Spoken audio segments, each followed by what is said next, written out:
Kama kawaida, wadau wangu, kwanza habari za kwenu? Ni nzuri, salama. Kama kawaida, kibegi cha kifuani kinaendelea. Kibegi hiki kina mapochopocho ni mengi.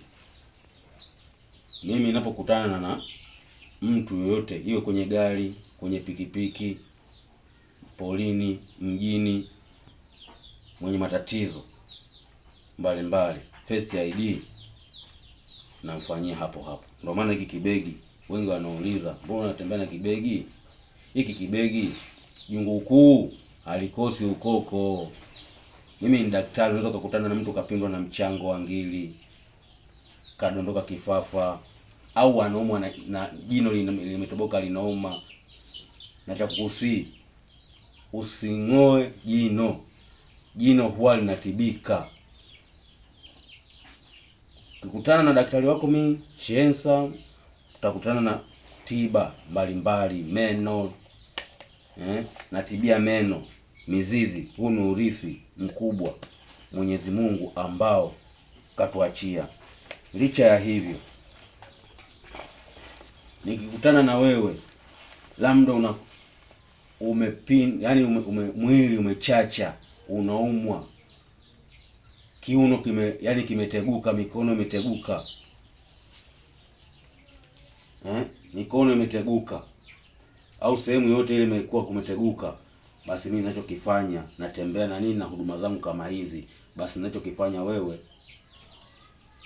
na kuweka sehemu na kuchua zile sehemu zinazouma, basi kwa biiznillah, kwa uwezo wa Mwenyezi Mungu, au unagaramia, unanunua mafuta kama haya, gharama yake ni shilingi 10,000 tu.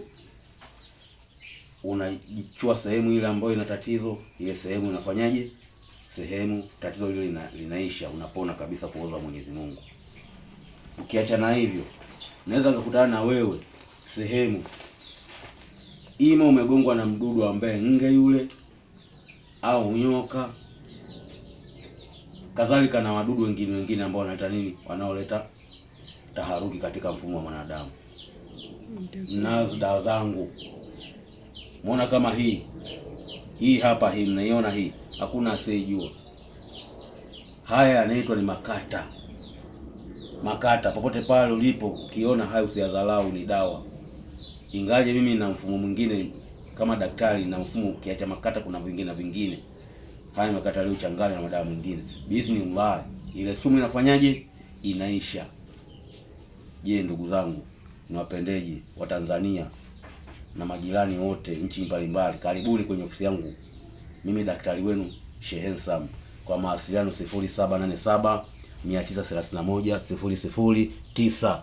Mnipende na mimi nitawapenda. Kama mnavyozidi kuniuliza, na mimi nafurahi. Mimi nikeni, afu share kwa wengi. Kila unapoona clip yangu share, ili tuweze kukaa sawa, mambo sawa, huduma yetu iweze kusonga mbele.